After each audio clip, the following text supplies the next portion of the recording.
하나님께서 우리에게 주시는 말씀은 마태복음 16장 13절에서 20절 말씀입니다. 마태복음 16장 13절에서 20절 말씀입니다. 네, 우리 한 절씩 교독한 후에 마지막 구절은 함께 봉독하도록 하겠습니다. 네, 제가 먼저 읽겠습니다. 예수께서 빌립보 가이사랴 지방에 이르러 제자들에게 물어 이르시되 사람들이 인자를 누구라 하느냐. 시대 더러는 세르요한, 더러는 엘리야, 어떤 이는 예레미야나 선지자 중에 하나라 하나이다. 이르시되 너희는 나를 누구라 하느냐. 시몬 베드로가 대답하여 이르되 주는 그리스도시요 살아계신 하나님의 아들이시니이다. 예수께서 대답하여 이르시되 바요나 시몬아, 네가 복이 있도다. 이를 내게 알게 한 이는 혈육이 아니요 하늘에 계신 내 아버지시니라. 내게 이르노니 너는 베드로라. 내가 이 반석 위에 내 교회를 세우리니 음부의 권세가 이기지 못하리라. 내가 천국 열쇠를 내게 주리니 내가 땅에서 무엇이든지 매면 하늘에서도 매일 것이요 내가 땅에서 무엇이든지 풀면 하늘에서도 풀리리라 하시고, 이에 제자들에게 경고하사 자기가 그리스도인 것을 아무에게도 이르지 말라 하시니라. 아멘. 네, 이 시간 곽정복 목사님 나오셔서 헌신의 동력이라는 제목의 말씀 전하실 때 여러분 모두 큰 은혜 누리시길 소망합니다.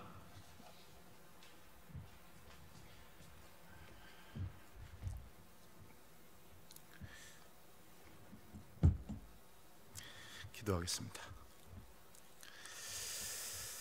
하나님 아버지 감사합니다. 하나님 아버지의 놀라운 은혜와 사랑으로 우리를 여기까지 이끌어 주심에 감사합니다. 특별히 오늘 우리로 하여금 3일 예배를 드리기 위해 하나님의 은혜의 보좌 앞에 담대히 나아올 수 있도록 인도해 주심에 감사드립니다. 성령님 친히 구하옵나니 우리의 마음을 열어 하나님의 귀한 일을 보는 시간이 되게 하여 주시옵소서. 내 머리로는 도저히 이해가 되지 않고 내 마음으로는 도저히 하나님의 그 마음을 품을 수가 없사오니, 내 의지로는 도저히 하나님의 거룩한 뜻을 이룰 수 없사오니 성령님 친히 말씀하시고 은혜의 감동을 주시옵고, 성령님을 통하여 내가 거룩한 뜻을 발견하고 이루게 하여 주시옵소서. 부족한 종이 섰습니다.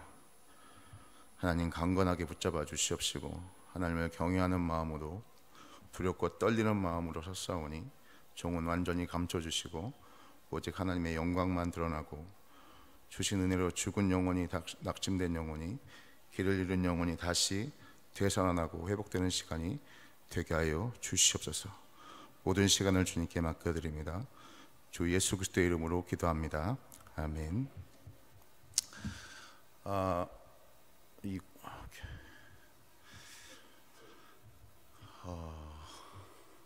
만나서 반갑습니다. 제가 여기 이 교회 들어와서 이제 세 주째 된 것 같아요. 네, 잘 몰라가지고 어떨 때는 저분이 어떤 분이신지 저분은 또 어떤 분이신지 헷갈려가지고 제가 인사도 못할 때고 있고 제대로 또 말씀도 못할 때고 있고 좀 그런 적이 있습니다. 양해해 주시고요. 천천히 이렇게 여러분들을 뵙고 그 다음에 또 예수님께서 우리에게 베풀어 주신 그 은혜를 깊이 나누는 시간이 되었으면 좋겠습니다. 우리 아침에 백 목사님께서 인사를 다 해가지고 제가 어떤 인사를 또 해야 될지 잘 몰라가지고요. 그래도 옆에 사람만 한 번 더 인사했으면 좋겠어요. 사랑합니다. 축복합니다. 제가 그 선교사로 20년 살다 보니까 이렇게 다른 교회 가가지고 무슨 설교를 한다든지 뭐 이런 데들이 많거든요. 근데 무슨 인사를 하는 게 제일 좋을까? 근데 뭐 중국어로도 해보고 별의별 짓을 다 해봤는데 다 별로 안 좋고요. 그냥 딱 한마디가 제일 좋더라고요. 사랑합니다. 축복합니다. 제일 만만하고 제일 은혜가 되는 것 같아요. 다시 한번 우리 옆에 사람에게 마음을 담아서 한번 다시 한번 인사했으면 좋겠어요. 예수님을 보듯이 사랑합니다. 축복합니다. 네, 감사합니다. 제가 오늘 뭐 다른 말씀을 어떤 말씀을 전해야 되나 이런저런 생각하다가 헌신에 대해서 한번 생각을 해봤어요.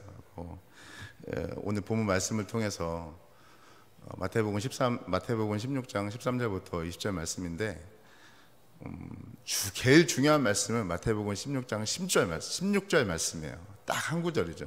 베드로가 예수님께 고백하는 신앙 고백입니다. 주는 그리스도시요 살아계신 하나님의 아들이십니다. 제가 이 말씀, 이 구절 한 구절을 가지고 한번 오늘 여러분들과 같이 헌신이 뭔가, 그리고 헌신의 동력은 도대체 뭘까, 이것을 한번 생각해 보고자 합니다.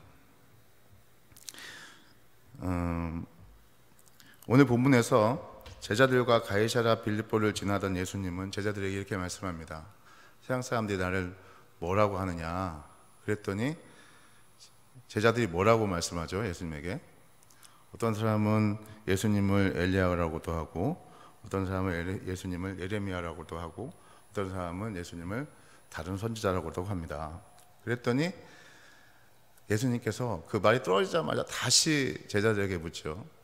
그러면 너희들은 나를 누구라고 여기느냐? 그랬더니 원래 베드로가 좀 성격이 급하잖아요. 그래서 예수님께 다시 탁 말합니다. 주는 그리스도시요 살아계신 하나님의 아들이십니다. 그리고 예수님께서 베드로를 축복하십니다. 이것을 알게 한 것은 네가 한 것이 아니고 하나님을 통해서 알게 된 것이다. 성령님을 통해서 알게 된 것이라고 말하고 있고, 천국 열쇠를 너에게 주겠다고 말씀합니다. 여러분, 예수 그리스도를 믿는 사람들이 예수님을 믿는다고 해가지고 예수님께 헌신하고 또 교회에 나와서 헌신하는 분들이 참 많이 있죠. 그런데 헌신하는 그 동력이 어떨 때는 주님께서 원하시지 않는 동력을 가지고, 주님의 생각과는 전혀 다른 생각을 가지고 헌신할 때가 참 많이 있습니다. 오늘 본문에서는 정확하게 베드로의 고백을 통해서 우리가 정확하게 예수님께 헌신하고자 하는 사람이 어떤 마음을 가지고, 어떤 태도를 가지고, 어떤 중심을 가지고 주님을 섬겨야 되고 헌신해야 되는지 우리가 볼 수가 있어요. 첫 번째로 우리가 알 수 있는 것은 뭐냐면 예수님을 주님이라고 인정해야 된다는 거예요. 할렐루야. 예수님을 뭐라고요? 주님. 주는 분명히 뭐라고 되어 있냐면, 주는 한국어 번역에서는 주는 이라고 얘기되어 있어요. 당신은 이라고 표현을 안 하고 주님은 그렇게 표현하고 있어요. 그러니까 베드로의 인생에 있어서 예수님은 어떤 존재이죠? 주님이라는 거예요. 그럼 다시 한번 바꿔서 생각해 볼까요? 예수님이 주인이시면 베드로는 예수님에게 어떤 존재죠? 종이죠. 이 주종의 관계가 굉장히 중요하다는 거예요. 주종의 관계라는 게 뭐예요? 종이면 나는 무익한 종으로서 주님께서 말씀하시는 그 명령에 따라서, 그 말씀에 따라서 그대로 다른 생각 넣지 않고 그대로 순종하는 것이 바로 종이라는 것이죠. 베드로에게 있어서 예수님은 자신의 인생에 있어서 인생의 뭐라는 거예요? 통치자이고 왕이시고 주권자라는 것을 인정하는 것입니다. 내 생각대로 주님을 섬기는 것이 아니고 주님을 따르는 것이 아니고 내 의지대로, 내 감정대로 주님을 섬기는 것이 아니라 주님께서 원하시는 방법과 그 뜻을 따라서 순종하면서 가고자 하는 것이 바로 베드로의 고백이었다는 거예요. 성경에서는 이 본문뿐만 아니라 다른 말씀에서도 예수님을 주님이라고 고백하는 내용들이 많이 있어요. 우리 한번 제가 PPT를 보내줬는데 어떻게 되는지 모르겠어요. 하여튼 우리가 고린도전서 12장 3절 말씀을 한번 같이 읽어봤으면 좋겠습니다. 시작. 그러므로 내가 너에게 알리노니 하나님의 영으로 말하는 자는 누구든지 예수를 저주할 자라 하지 아니하고 또 성령으로 아니하고는 누구든지 예수를 주시라 할 수 없나요? 중요한 것은 뭐냐면 제 마지막 부분에 보세요. 또 성령으로 아니하고는 누구든지 예수를 뭐라고요? 주시라 할 수 없느니라. 똑같은 말이에요. 주님이라 할 수 없다라고 하는 거예요. 뭐가 아니고서는, 성령의 은혜가 아니고서는 예수님을 주라고 고백할 수 없다라는 거죠. 내 의지로 예수님을 주님이라고 고백하는 것이 아니고 성령의 은혜를 통해서, 성령의 충만한 감동을 통해서 내 속에서 뭐가 나오는 거예요? 예수님을 나의 주님이라고 고백할 수 있는 상황이 된다는 거예요. 여러분, 누가 예수님을 따르고 누가 예수님께 헌신할 수 있는지 우리가 알 수 있어요. 그것은 바로 나는 종이고 나는 무익한 종이로서 나는 예수님이 나의 주님이라서 일평생 동안 내가 예수님을 주님으로 모시고 그분의 명령을 따라서, 그분의 말씀을 따라서, 그분의 의지를 따라서, 그분의 뜻을 따라서 살아가겠다고 고백하는 사람이 비로소 우리 주님께 헌신할 수 있는 사람이라는 겁니다. 아멘. 그래서 이런 주종의 관계를 정확하게 성립을 하고 있어야 돼요. 사도행전 2장 36절에서도 사도 베드로가, 성령의 충만함을 받은 사도 베드로가 일장의 그 설교를 쭉 합니다. 거리에 나와서 성령의 충만함을 받은 베드로가 하나님의 말씀을 두고 설교를 하죠. 그 설교의 마지막 구절에 36절에 보면은 이렇게 말씀하고 있어요. 너희가 십자가에 못 박은 예수를 하나님이 뭐와? 주와 그리스도가 되게 하셨느니라. 또 베드로는 예수님을 뭐라고 표현하고 있죠? 주라고 고백하고 있어요. 헌신은 예수님을 주님이라고 고백한 사람이 비로소 할 수 있다는 거예요. 아멘. 우리의 인생에 있어서 우리의 인생에 있어서 예수님을 내 생명의 주님으로 받아들이고 그분을 위해서 헌신하고 그분을 위해서 살아가고자 하는 몸부림이 있어야 됩니다. 제가 중국 선교사라서 중국 얘기 한번 할게요. 2007년도에 보면은 통일전선 수첩이라는 통일전선 전수첩이라는 그 책을 발간을 한 적이 있는데요. 어떤 출판사에서 거기 보면은 공산당원들에 대해서 종교를 믿어서는 절대로 안 된다는 것을 강조합니다. 지금 그 당시에는 한 8천만 명 정도 됐는데 공산당 당원이 중국에 14억 인구 중에 공산당 당원이 한 8천만 명 정도인데 8천만 명 정도 됐는데 지금은 1억이 넘어요. 9천만 명에서 1억 정도 됩니다. 근데 그 사람들에게 공산당원이 되면은 절대로 해서는 안 되는 일이 뭐냐면 종교를 믿어서는 안 된다는 거예요. 그 이유가 뭔지 아십니까? 종교를 왜 가지서는 안 된다고 할까요? 종교를 갖게 되면 그 종교에 빠져서 아까처 말한 대로 기독교가 자신의 주인이 되니까, 예수님이 자신들의 주인이 되니까, 그래서 종교를 절대 믿어서는 안 된다고 그래요. 유물주의 사관에 빠져가지고. 그런데 참 놀라운 것은 뭐냐면 그 8천만 명, 그 9천만 명, 그 1억 명이 되는 그 공산당원들 중에 공산당원이었는데 예수를 믿어가지고 공산당원을 포기하고 예수님을 믿는 사람들이 생겨요. 제가 어떤 일이 있었냐면 제가 북경에서 많이 사역을 했는데 북경에서 저희 제자들과 같이 사역을 하고 있는 도중에 그분이 교회 개척을 해가지고 교회에서 열심히 사역을 하고 있는데 거기에 공산당원, 공안, 쉽게 말해서 경찰이 거기에 있었어요. 근데 그 사람이 예수를 믿게 된 거예요. 예수를 믿게 되니까 정말로 예수님을 영접하게 되니까 어떻게 되냐면 공산당원을 포기해버린 거예요.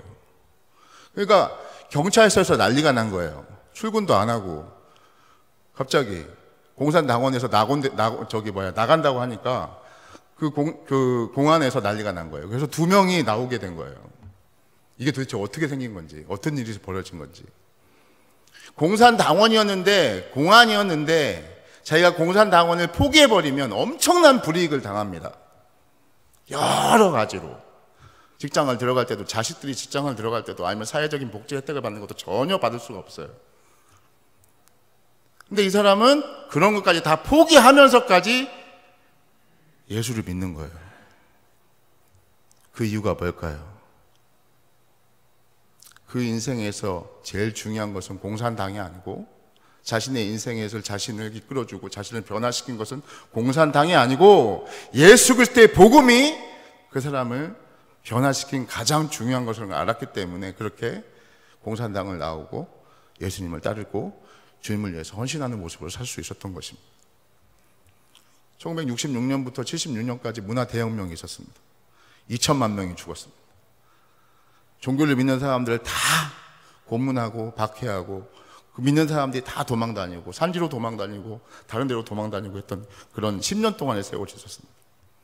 그럼에도 불구하고 도망 다니면서도 예수님을 포기하지 않고 예수님을 주인으로 모셨던 그 사람들을 통해서 지금 처음에 중국의 160만 명밖에 되지 않아요. 1949년도에 공산당이 되면서 공산당이 전 중국을 통일하면서 60만 명밖에 되지 않았던 기독교인이 1980년도가 지나면서 전혀 한 명도 남지 않았을 거라는 그렇게 기대했던 기독교인이 1000만 명이 넘어버렸어요.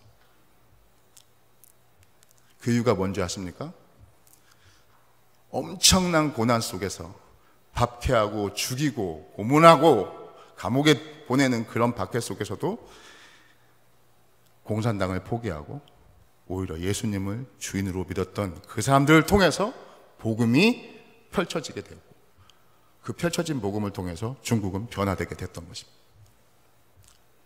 여러분, 헌신은 다른 게 아니에요.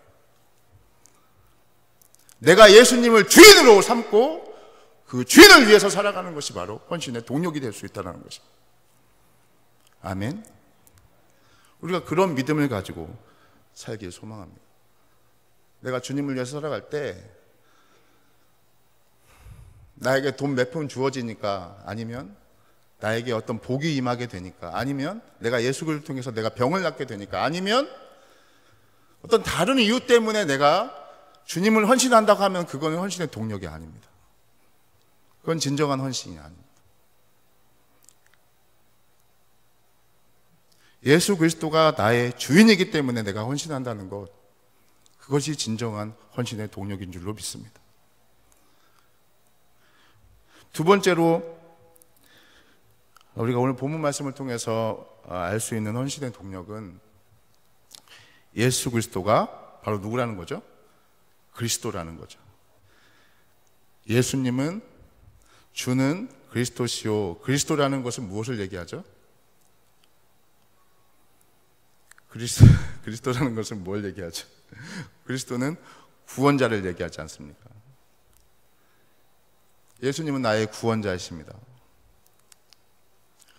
예수님이 나의 구원자로 받아지는 사람이 이해되고 그렇게 수용하고 그렇게 믿는 사람이 비로소 예수님을 위해서 살아갈 수 있다는 것입니다. 예수님이 나의 구원자이십니다. 그것을 반대로 생각해 보세요. 어떤 사람이 구원이 필요하죠? 의인이 구원이 필요합니까? 어떤 사람이 구원이 필요하죠? 죄와 사망에 있는 사람이, 그렇죠?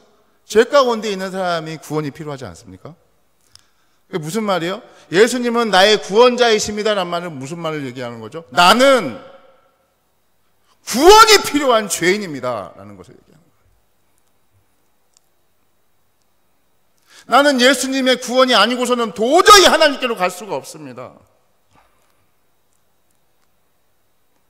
나는 지옥에 갈 수밖에 없는 존재입니다. 나는 그래서 예수님을 나의 구원자로 모십니다.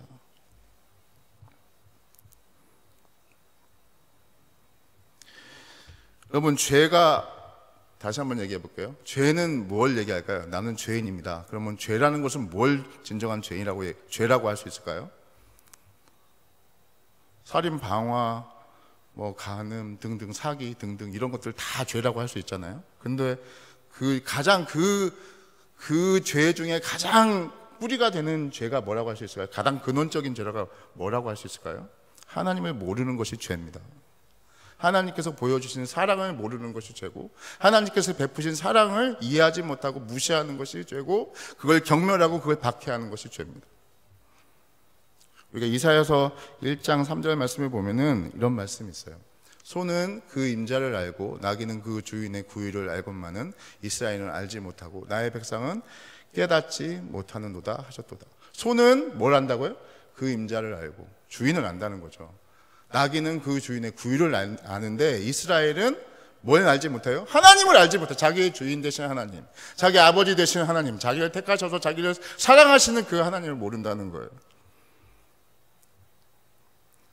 죄가 뭘까요? 죄는 다른 게 아니에요. 내가 하나님을 알지 못하고, 내가 하나님의 사랑을 깨닫지 못하고, 내가 하나님께서 베푸신 그 십자가의 사랑을 이해하지 못하고 그것을 거부하는 상태가 바로 죄이라는 거예요.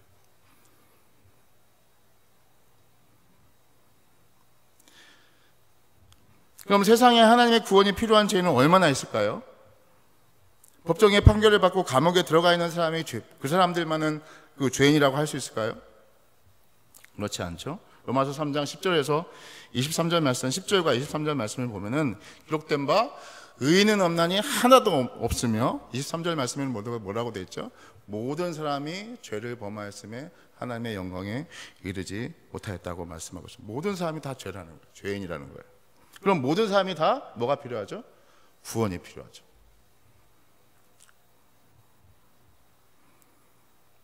여러분, 하나님은 죄를 너무나도 싫어하십니다. 그러나 하나님은 그 죄를 싫어하는 것보다 더 훨씬 더 자신이 만세전부터 택하신, 그리고 자녀 삼으신 그 자녀들을 더욱더 사랑하십니다. 저는 아이가 셋이 있어요. 큰애가 이제 28살입니다. 그리고 둘째가 26, 그리고 막내가 이제 17, 그래요. 그리고 제가 중국에 들어갈 때 큰애하고 둘째하고는 제가 데리고 들어가고, 셋째는 중국에서 생겼어요. 그리고 태어났어요. 여러분, 막내가 다 그렇잖아요. 천방지축이잖아요. 그죠? 그래서 막 말썽도 많이 피우고 그러는데, 제 셋째도 막 비슷해요. 등치는 저만한데. 얘가 하루는 지네 친구들하고 같이 놀다가 어디 오물에 빠졌는지 아니면 시궁창에 빠졌는지 온갖 더러운 것을 다 뒤집어 쓰고 이제 방으로 들어온 거예요. 집으로 들어온 거예요. 그러니까 어떤 상황이 벌어졌을까요? 온 방에 그냥 그 이상한 냄새가 그냥 가득하고 그냥 그런 상황이 된 거예요. 정말 이걸 어떻게 해야 되나 할 정도로. 그런데 아무리 들어온 오물을 뒤집어 썼다 할지라도 화장실에 데려가서 어떻게 하죠? 욕조에 넣고 물로 깨끗하게 청소하고, 그 다음에 비누칠 해가지고 또 빡빡빡빡 밀고, 그 다음에 세탁기에 또 옷은 또 돌리고, 그 다음에 그에게 로션을 바르고 향수를 뿌리고, 그러면 어떻게 되죠? 다시 또 깨끗해지잖아요. 뽀송뽀송해져요. 그런데 우리 죄는 아무리 비누를 칠하고 아무리 강한 세척기를 가지고 돌려도 깨끗해지지가 않아요. 우리의 죄는 뭐로 씻어야 되죠? 피로 씻어야 돼요. 우리가 성경 말씀을 한번 볼까요? 히브리서 9장 22절 말씀입니다. 한번 같이 읽죠. 시작. 율법을 따라 거의 모든 물건이 피로써 정결하게 되나니 피 흘림이 없은즉 사함이 없느니라. 뭐가 없은즉 사함이 없다고요? 피 흘림이 없은즉 사함이 없다고요. 그럼 어떤 피 흘림이 있어야지 사함이 있을까요? 9장 12절에는 염소와 송아지의 피로 우리를 씻은 것이 아니고 어떤 피로요? 자기의 피로 씻었다고 되어 있어요. 예수 그리스도의 십자가의 보혈만이 우리의 죄를 깨끗하게 씻을 수 있는 유일한 방법이라는 것입니다. 할렐루야. 성경 말씀 한 구절 더 보죠. 히브리서 10장을 한번 가서 봅시다. 아침에 우리가 살펴봤던 내용인데요. 히브리서 10장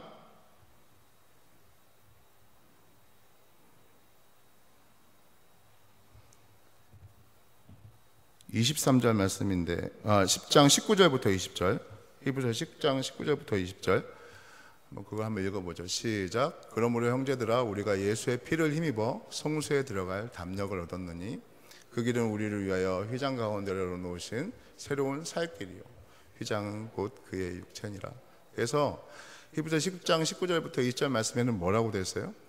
예수의 피를 힘입어 어디에 들어갈 수 있다고요? 성소에 들어갈 담력을 얻었다고 말씀하고 있습니다. 그래서 예수님께서 요한복음 14장 6절에 보면은 내가 곧 길이요 진리요 생명이라고 말씀하고 있어요. 영어의 표현을 보면은 우리 목사님 앞에서 제가 영어 하려니까 참 이렇게 번데비 앞에서 주름 잡는 것 같아서 뭘 하기가 좀 그런데, 표현이 뭐라고 되어 있냐면요, AA가 아니에요. The way라고 되어 있어요.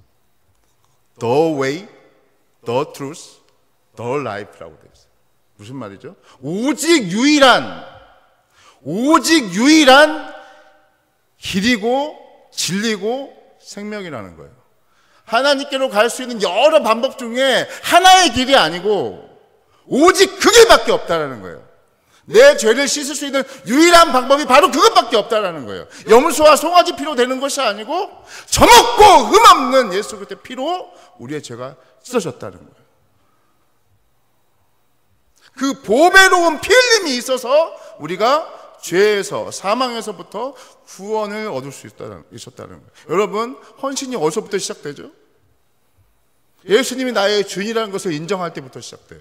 또 하나는 뭐냐면 예수님이 나의 죄를 온전히 사할 수 있는 유일한 방법이라는 것을 인정할 때 비로소 그것에서부터 헌신이 시작되는 거예요.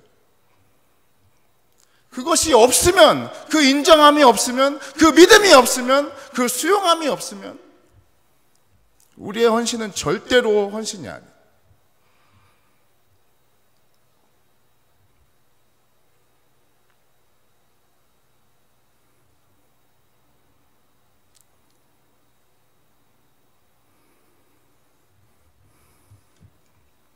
여러분, 누가 하나님께 헌신하는지 곰곰이 생각해 보십시오. 자신이 얼마나 하나님 앞에 큰 죄인인 줄 아는 사람, 그래서 하나님을 통해 자신이 받은 그 죄사함과 구원의 은총이 얼마나 큰지를 아는 사람이 비로소 주님을 위해서 헌신할 수 있는 것입니다. 제가 요새 이제 명절이잖아요. 그래서 제가 이렇게 사무실에 저는 제가 이제 학교에 있다가 금요일 날에 한 번 오고 그 다음에 주일 날에 한 번 오는데요. 주일날 이제 그 노량진에서부터 차를 막 끌고 이제 오게 되면 아침 한 8시 정도 도착을 합니다. 근데 가끔씩 보면 어떤 선물이 제 책상에 있는 거예요. 어떤 장로님이 갖다 주셨대요. 아니면 어떤 성도님이 갖다 주셨대요. 저는 누군지도 잘 모르는데 선물이 막 이렇게 쌓여 있어요. 제가 지금까지 20년 동안 선교 생활을 하면서 한 번도 이렇게 풍성하게 받아본 적이 없었던 것 같아요. 제가 이번 기회를 통해서 정말로 제가 감사드립니다. 어떤 분인지는 잘 모르지만 그래도 저한테 이렇게 많은 거 주신 분들에 대해서 정말 감사를 드립니다. 여러분, 이런 헌물이나 이런 선물이나 아니면 이런 헌금이나 아니면 이런 어떤 것들이 제가 사역을 하는 데 있어서 큰 도움이 됩니다. 저에게 격려가 되고 권면이 되고, 그렇죠? 도움이 됩니다. 그런데 이것이 제가 사역을 하는 근본적인 원동력은 아니죠. 이건 없어도 돼요. 이건 안 받아도 돼요. 그런데 중요한 것은 뭐냐면 내가 하나님께서 나에게 베푸신 그 십자가의 사랑이 없다면 그러면 헌신을 할 수 없겠죠. 그 십자가의 사랑은 절대로 포기할 수가 없는 거예요. 제가 19살 때 고등학교 3학년 때 수련을 통해서 은혜를 받고 그때부터 이제 주님을 위해서 살겠다라고 고백을 했고, 그리고 30세가 돼가지고 제가 목사 안수 받자마자 중국으로 들어갔는데요. 지금까지 살면서 저에게 가장 큰 헌신의 동력이 됐었던 것은 뭐냐면 다른 것이 아니에요. 그건 예수님께서 나에게 베푸신 그 십자가의 사랑이 저한테 큰 원동력이 됐던 것입니다. 힘들고 어렵고 고난받고 심지어 자기의 모든 것을 다 내려놓고 다시 돌아와야 되는 그런 상황에서도 제가 굳건하게 흔들리지 않고 주님을 위해서 살 수 있었던 것은 다른 게 아니에요. 예수님께서 나에게 베푸신 그 십자가의 사랑이 너무나도 뜨겁고 그것을 절대로 잊어버릴 수가 없기 때문에 그 십자가를 붙들고 그 십자가의 사랑을 붙들고 끝까지 헌신할 수 있었던 것입니다. 여러분, 이 십자가의 사랑이 동일하게 여러분의 헌신의 동력이 되길 소망합니다. 마지막으로 한번 살펴볼게요. 마지막으로 예수 그리스도를 뭐라고 되어 있죠? 주는 그리스도시요 살아계신 하나님의 아들입니다 라고 하죠. 살아계신 이 말이 원어로 표현해서 보니까 영존하시는 그 말이에요.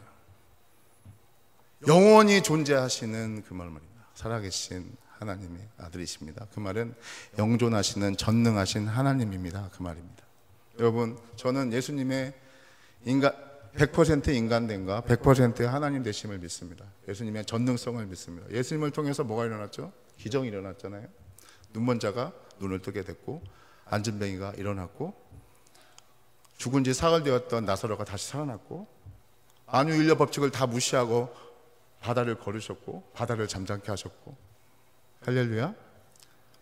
사람으로서 이게 할 수 있는 건가요? 가능할 수 없는 일이죠. 이것은 누가 가능할까요? 하나님이시기 때문에 가능합니다. 예수님은 하나님이십니다. 헌신의 동력이 뭐냐면요, 예수님께서 우리를 버려두지 않으시고 끝까지 그 전능하신 하나님이 우리 옆에 계시다는 거예요. 우리 옆에 계셔서 우리를 붙잡고 계시고 우리와 함께 계신다는 그 사실이, 그 약속이 바로 우리로 하여금 헌신하도록 하는 것입니다. 여러분, 디모데후서 4장 17절부터 18절 우리가 한번 그 말씀을 한번 볼까요? 디모데후서는 여러분 잘 아시는 말씀대로 바울 서신은 13개의 서신 중에 제일 마지막에 쓰여진 서신입니다. 마지막 감옥에 갇혀서, 로마 감옥에 갇혀서 마지막에 순교하기 직전에, 60세가 넘어서 순교하기 직전에 쓴 마지막 편지예요.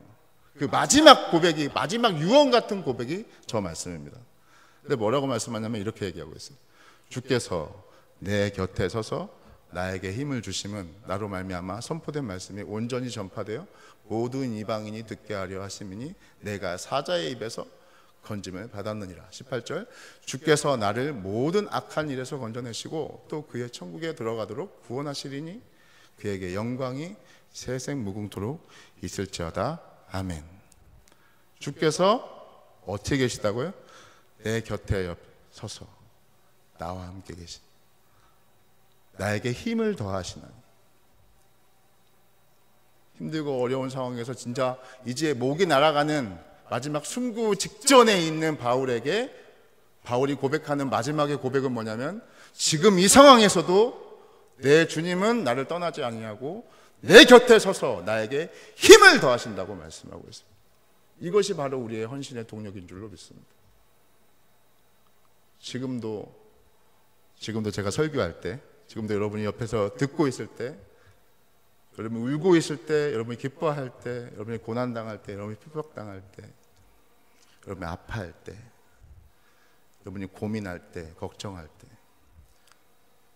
우리 예수님은 절대로 우리를 떠나지 않으시고 그 전능하신 하나님께서는 권능의 손을 붙잡고 우리와 영원히 함께 계시는 줄 믿습니다. 그것이 바로 우리의 헌신의 동력입니다. 말씀을 마치려고 합니다. 우리가 한번 고민해 봤으면 좋겠습니다. 내가 이 남부전원교회에 나와서 예배를 드리고, 오늘 비도 많이 왔잖아요.